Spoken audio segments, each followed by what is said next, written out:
அஸ்ஸலாமு அலைக்கும். Welcome to ஜெயரா weaves. இன்றைக்கி ஒரு அழகான ட்ராவலுங்க. அழகான ட்ராவல்னால் அது எங்கேன்னா நம்ம ராம்நாடு தாண்டி அழகன் குளம் அப்படிங்கிற ஒரு ஊருக்கு பத்திரிக்கை கொடுக்குறதுக்காக எங்கள் மாமா பொண்ணுக்கு கல்யாணம்னு சொல்லிட்டு பத்திரிக்கை கொடுக்குறக்காக போனால் நான் ஃபஸ்ட்டு டைமாக போகிறேன். அவங்க அந்த ஊரை சேர்ந்தவங்க தான். ஆனால் நான் ஃபஸ்ட்டு டைமாக போகிறேன். அழகன் குளம்னா ஒரு கிராமமாக இருக்கும் அப்படின்னு நினச்சிக்கிட்டு போனேன். மற்றபடி அந்த அழகன் குளம் இவ்வளோ அழகாக இருக்கும் பேருக்கு ஏத்தாப்புலன்னு எனக்கு தெரியவே தெரியலை.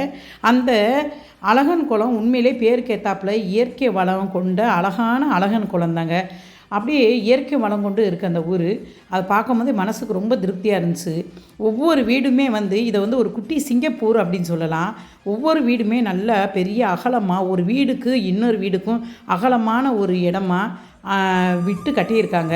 இன்னொன்று என்னென்னா தோட்டங்களோடையே சேர்ந்து இருக்குது. வீடு வாசல்லாம் தோட்டம் இருக்குது. ஒன்று கொல்லை சைடு தோட்டம் இருக்குது, இல்லைன்னா முன் சைடு தோட்டம் இருக்குது. அதை சேர்ந்தே தான் இங்கே உள்ள வீடுகள்லாம் இருக்குது. அதை பார்க்கும்போதே ஒரு மனசுக்கு ரொம்ப ஒரு திருப்தியாக இருந்துச்சு.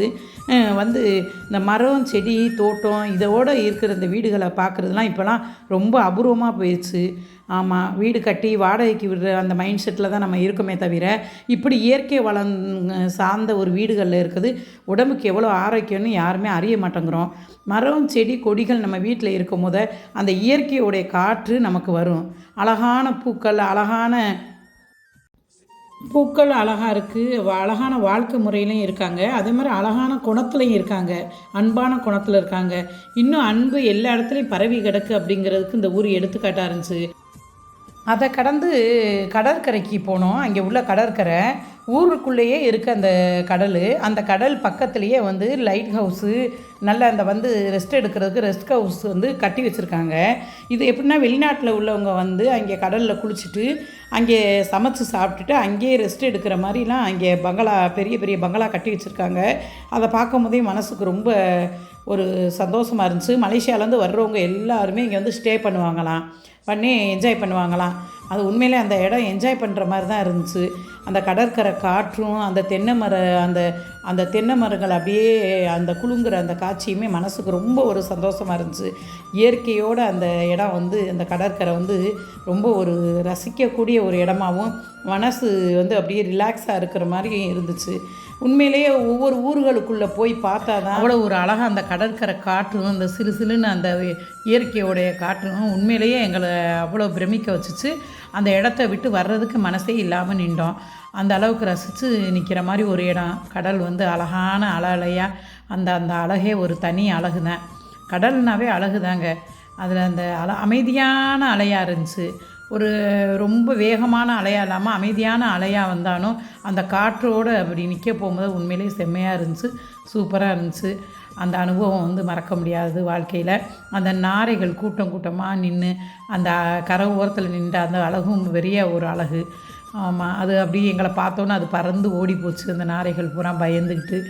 ஆமாம், நல்லா இருந்துச்சு. செம்மையாக இருந்துச்சு. செம்ம என்ஜாய்மெண்ட்டு. ஒவ்வொரு ஊர்கள்லேயும் ஒவ்வொரு அழகு இருக்குது, தனித்துவம் இருக்குங்கிறத இந்த அழகன் குளம் காட்டுச்சு. ஊரை விட்டு வெளியில் வரப்போகும்போது அந்த பள்ளிவாசலில் பார்த்தோம். பள்ளிவாசல் நல்லா அழகான பள்ளிவாசல் அந்த அழகன் குளத்தில் உள்ளே போய் பார்க்க டைம் நமக்கு கிடையாது. அதோட வெளியில் நின்று ஒரு சலாத்தை சொல்லிவிட்டு கிளம்பிட்டோம். அடுத்து பனைக்குளம் போய் பத்திரிக்கை கொடுக்க வேண்டியது இருந்துச்சு. பனைக்குளம் போனோம். பனைக்குளங்கிற அந்த ட்ராவல் எப்படின்னா வெறும் பனைமரமாக வரிசையாக இருக்குது. அதனால தான் அதுக்கு பனைக்குளம்னு பேர் வந்துச்சா என்னன்னு தெரியலை அப்படின்னு நினச்சேன். அந்த அளவுக்கு அழகாக இயற்கையாக நல்லா பார்க்கும் போதே ஒரு அழகாக இருந்துச்சு. அது அழகன் குளம் ஆப்போசிட்டில் தான் இருக்குது இந்த பனைக்குளம். அதோட சாப்பாடு டைம் வந்தோடனே அங்கே ஃபேமஸான தொம்யம் மலேசியா கடைக்கு போனோம். அங்கே பிரியாணி எல்லாமே நல்லா இருக்குமா. போனால் நம்ம நேரம் நாங்கள் போன டைம் கரெக்டான டைம் கிடையாது. அதனால் மிஸ் பண்ணிட்டோம். அங்கே சாப்பாடு காலி ஆயிடுச்சு.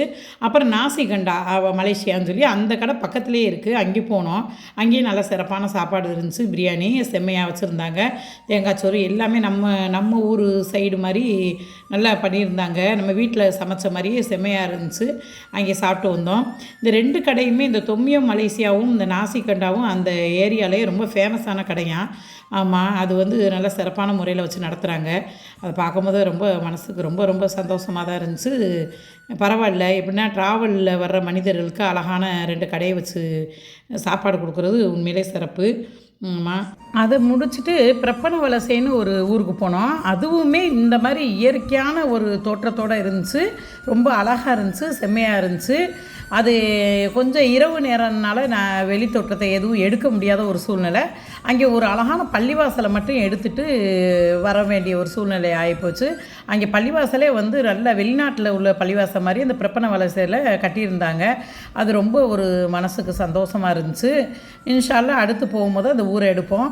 இன்ஷா அல்லாஹ் அடுத்து நிறைய ஊர்களோடு நம்ம சந்திப்போம். ஒவ்வொரு ஊருக்கும் ஒவ்வொரு தனித்தன்மை இருக்குங்கிறத நம்ம விவரித்து வீடியோ போடுவோம். இன்ஷா அல்லாஹ் எல்லோரும் துஆ செய்யுங்க. அஸ்ஸலாமு அலைக்கும்.